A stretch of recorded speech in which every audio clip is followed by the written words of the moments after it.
Yeah, epic weekend for us. I'm a lucky guy. I got to drive for two great teams in JR Motorsports and Trackhouse, and it just made my job easy. You know, we had great preparation, and my cars all weekend were excellent. Shane Van Gisbergen just pulled off something NASCAR rarely sees, an unforgettable double victory that's now surrounded by pure controversy. In one weekend, the New Zealander didn't just win, he dominated both the Xfinity and Cup Series races on the treacherous Chicago street course. Starting from pole, he looked untouchable, precise, cold-blooded, but what came after the checkered flag? Total chaos.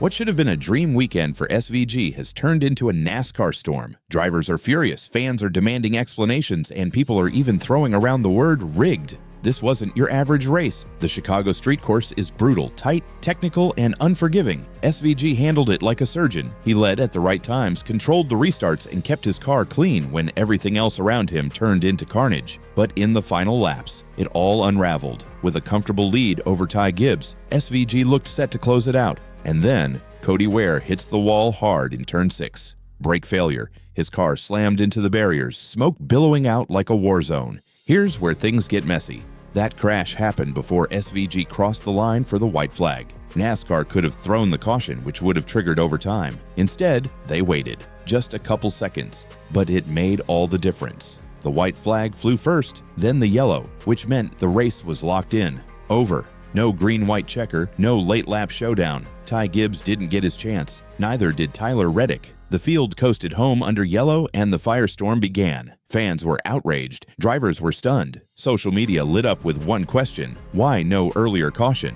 SVG himself admitted he saw the smoke and just hoped he could make it to the line. He called it a relief. But relief isn't the same as justice. Ty Gibbs was clear. He wanted his shot. Reddick echoed it, saying the ending cheated the fans out of a real finish. And it wasn't just those up front. Behind SVG's smooth cruise, tensions were exploding. Joey Logano was fuming. He marched up to Ross Chastain post-race and unleashed. "Same old Ross," he snapped.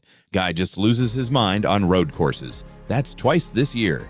Bubba Wallace and Alex Bowman weren't far behind, jawing after their late race clash. Bowman called it unexpected. Bubba didn't want to hear it. What started as a historic day turned into a battleground, on the track, in the pits, and across every media outlet. And that's only half the story. The bigger twist? Shane Van Gisbergen wasn't even supposed to be here. Back in 2023, he showed up from the Australian Supercars world for a one-off race. Just a wild card try at a brand new street course. No expectations.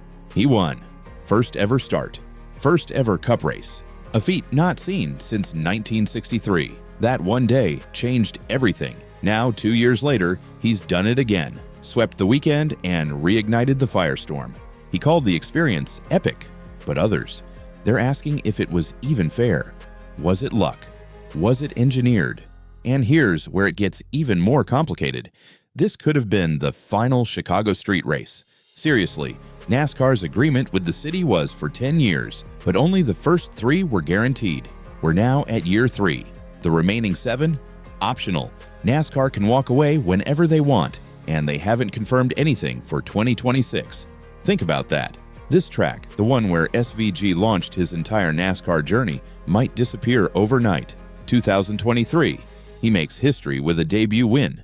2024, he returns, wins in Xfinity, nearly gets the Cup again before a crash ends it early. 2025, redemption. He sweeps the weekend and becomes a street racing legend. 3 years, 1 venue, and possibly the final chapter, all hanging in the balance. But it's not just about one driver or one racetrack. SVG's rise is shaking NASCAR to its roots. This has always been a sport centered on American drivers, American ovals, American culture.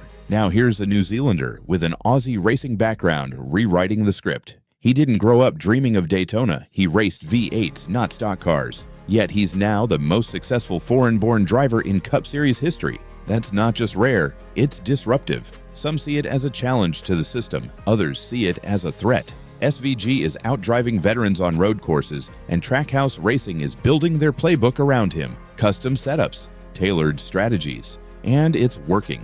Everyone else? Playing catch-up. That's why Gibbs is frustrated. That's why Logano is fed up. That's why the tension keeps boiling over. And through all this, SVG remains low-key. No ego, no trash talk. He's even said he never expected to go full-time in NASCAR. He called it a lucky opportunity, but looking at what he's done, calling it luck almost feels ridiculous. In just 3 years, SVG went from outsider to unstoppable, and it all began with this track. "This place changed my life," he said, and maybe that's why this weekend mattered so much. It wasn't just another race, it was a symbol of change, of possibility, of controversy. But greatness always comes with backlash. Ty Gibbs never got his overtime duel. Logano walked away seething. Chastain is in the spotlight again, and NASCAR is left answering the hardest question of all. Was this finish fair? Did they hold off the caution too long? Was the race handed to St. Vincent and the Grenadines? Or was it just a chaotic end to a brilliant drive? The answers might never come. But one thing's clear. Shane Van Gisbergen is now the undisputed king of Chicago. On paper, a clean win. Off paper, a spark that might set NASCAR's future ablaze. So what do you think? Was the finish legit? Did Gibbs get robbed? Should this race continue, or is it time to shut it down? Let us know what you think in the comments. Smash that like button if this ending had you fired up. And don't forget to subscribe, because the NASCAR drama, it's only getting started.